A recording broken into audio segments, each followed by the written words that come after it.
សួស្តីបងប្អូនថ្ងៃនេះខ្ញុំធ្វើ spaghetti នំបញ្ចុកអ៊ីតាលីរសជាតិបែបខ្មែរចានេះគឺជាគ្រឿងផ្សំដែលយើងមានដូចជាផ្សិត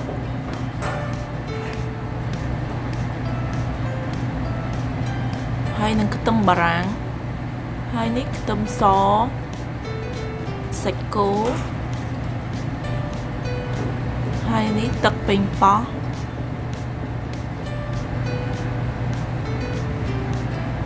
ហើយស្ករទឹកត្រីទឹកប្រេងខ្យងហើយនឹងម្សៅស៊ុបមាន់ហើយនេះគឺជាសរសៃនំបញ្ចុកអ៊ីតាលី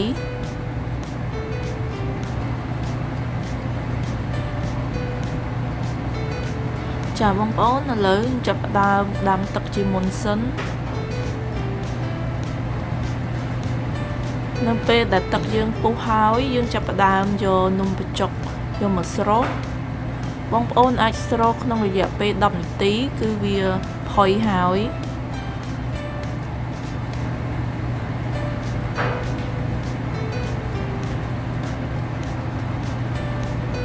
ឥឡូវវាពុះហើយយើងចាប់ផ្ដើមស្រង់វាហើយចុចវាបន្តិចទៅថាវាផុយនៅឥឡូវវាផុយហើយអញ្ចឹងយើងចាប់ផ្ដើមស្រង់វាដាក់ចូលនៅក្នុងទឹកត្រជាក់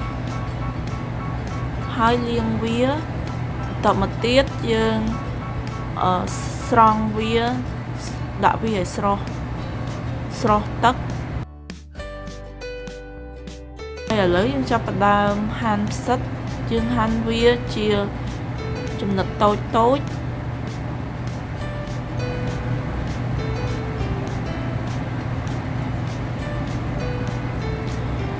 ខ្ទឹមបារាំងយើងហាន់ដូចគ្នាដែរហាន់វាឲ្យតូច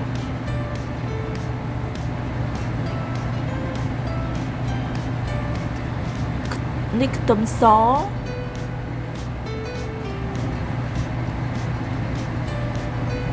ចាបងប្អូនឥឡូវខ្ញុំចាប់ផ្ដើមហាន់សាច់គោខ្ញុំហាន់សាច់គោដាក់ដើម្បីកិនវាពួកអីចង់ឲ្យវារៀងម៉ត់បន្តិចបងប្អូនអាចច្រាំវាក៏បានដែរ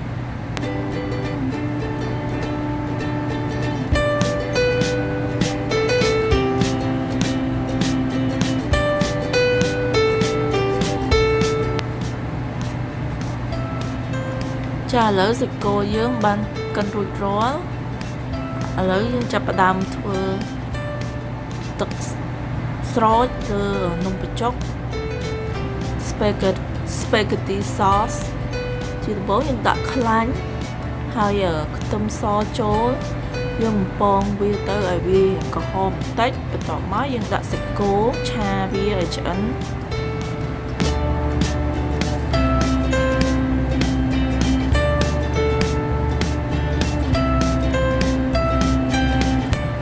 ឥឡូវយើងចាប់ផ្ដើមដាក់ផ្សិតហើយនឹងខ្ទឹមបារាំង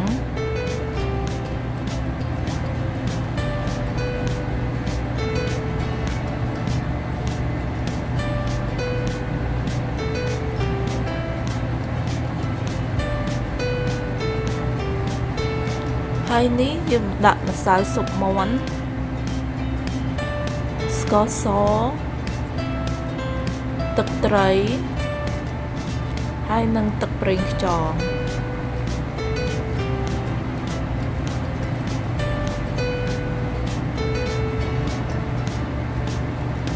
ឥឡូវយើងចាប់ផ្ដើមយកទឹកប៉េងប៉ោះចាក់វាចូលហើយឆាវាឲ្យសព្វ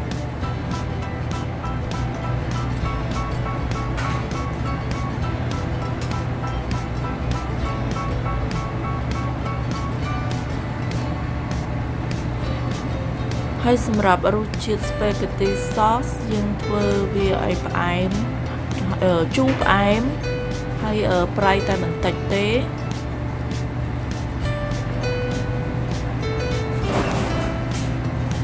ចាឥឡូវយើងចាប់ផ្ដើមដាក់នំបញ្ចុកជើងលើចាន យើងដាក់តែល្មមយើងញ៉ាំណាបងប្អូន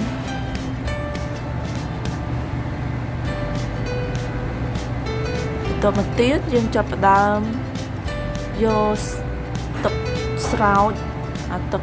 យើងឆាមុនហ្នឹងយកមកស្រោចពីលើមកបងប្អូនចង់ដាក់ប៉ុន្មានក៏បានដែរតាមចំណង់ចំណូលចិត្ត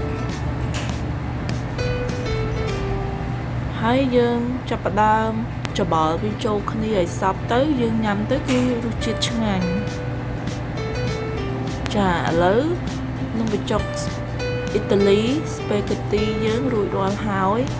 អញ្ចឹងខ្ញុំជូនពរបងប្អូនឲ្យមានសុខភាពល្អសំណាងល្អហើយនឹងរកស៊ីមានបានហើយជួបខ្ញុំនឹងវីដេអូថ្មីទៀត